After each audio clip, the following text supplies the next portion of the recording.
Hello! It is time to talk about Xianyun, the Cloud Retainer. You plunge, we all plunge. True.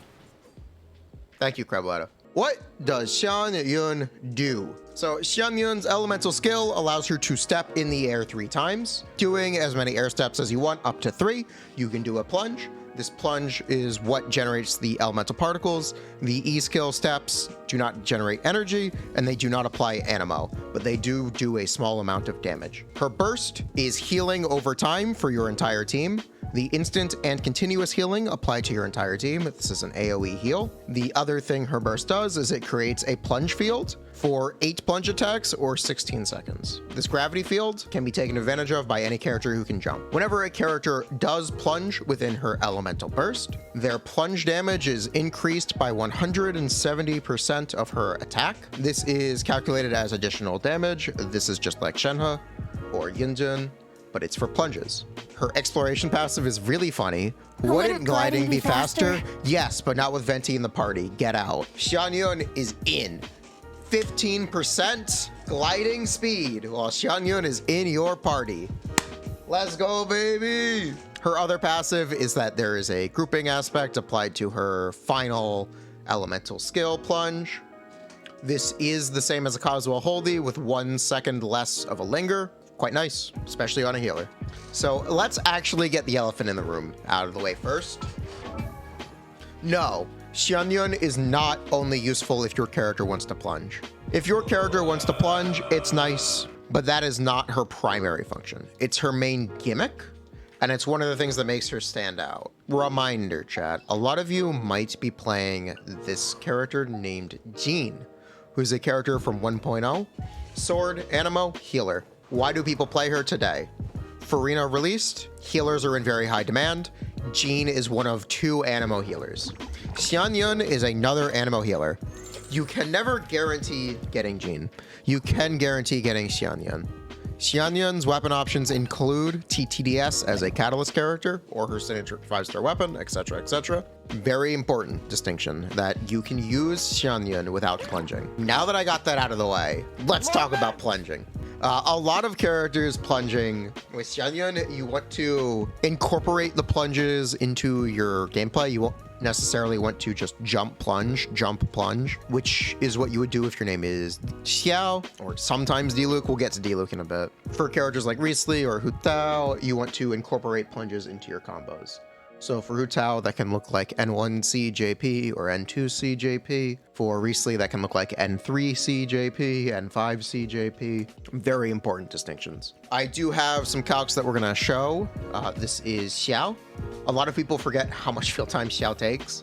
He is the original Sino in that regard, but Xianyun is his second Farazan. Xiao teams are going to have 3 fixed characters. Xiao, Xianyun, Farazan. You have 1 flex slot, do what you want with it. Whether that's Farina, Bennett, Zhongli, up to you. Farina will technically be the best one, but that's what Xiao teams will look like in 2024. Regarding Hu Tao, I did talk about this. She is an upgrade to Jean in this comp, which is really nice. She also changes the damage from Yela and Farina back into Hu Tao damage more. The downside is the damage increase is not very large because you're losing Yelan waves. For Wriothesley, it changes his team building pretty fundamentally. Suddenly, you can play Shenhe, Farina, and an animo character, which is fantastic. I guess I should talk about Diluc, elephant in the room. Diluc has the highest plunge multiplier. Xianyun gives a plunge buff that does not care about what your plunge multiplier is. The amount of damage she adds is independent from however big your plunge is. Besides that, there are a lot of concerns I have with the practicality for a team like this.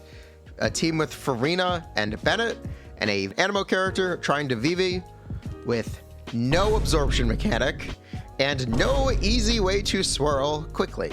Yes, she is a catalyst character. Her N1 is quite slow. Her elemental skill does not apply animo during its steps. It only can swirl on the plunge. And her elemental burst has a pretty long animation. but it does have a cast damage instance at least.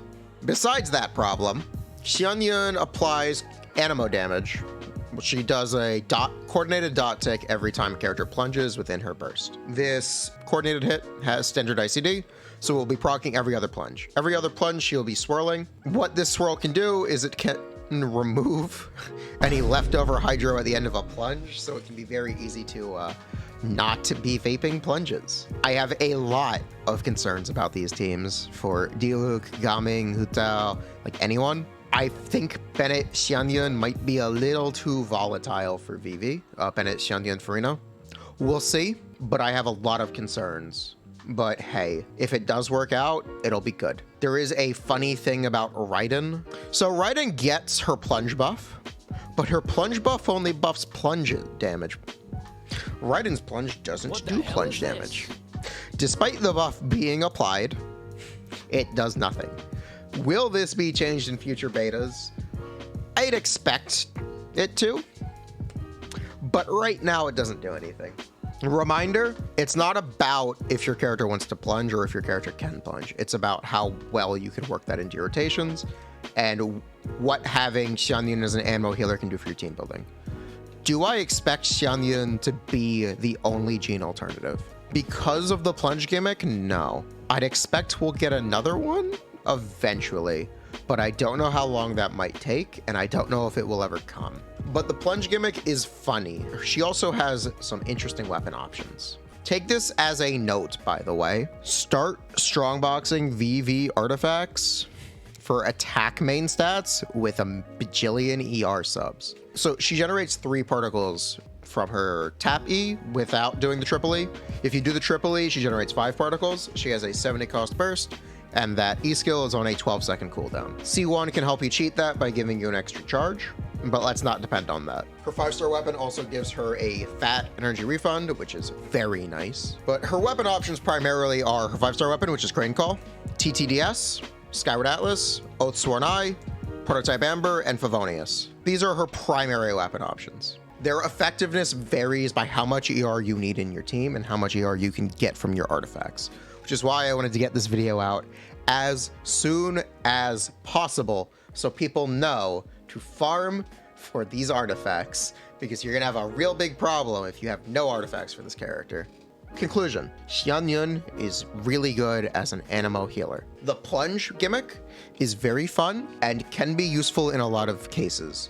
Primarily when characters can kind of naturally fit the plunges into combos they were already doing instead of doing completely different combos. The other thing I want to mention is it is okay to not plunge with Xianyun. I don't expect you to do Neuvillette charged attack plunge. It's okay to use her just for the healing. Don't forget, you can't guarantee Gene. And if you wanted to play a lot of the Farina Gene comps people recommend, this is your option right now. Outside of Farina teams, unless your name is Xiao, Xianyun seems very underwhelming. She primarily shines when you're taking advantage of the fact that she is a healer. If she wasn't a healer, she would be a considerably worse unit. So don't forget, she's a healer, first and foremost.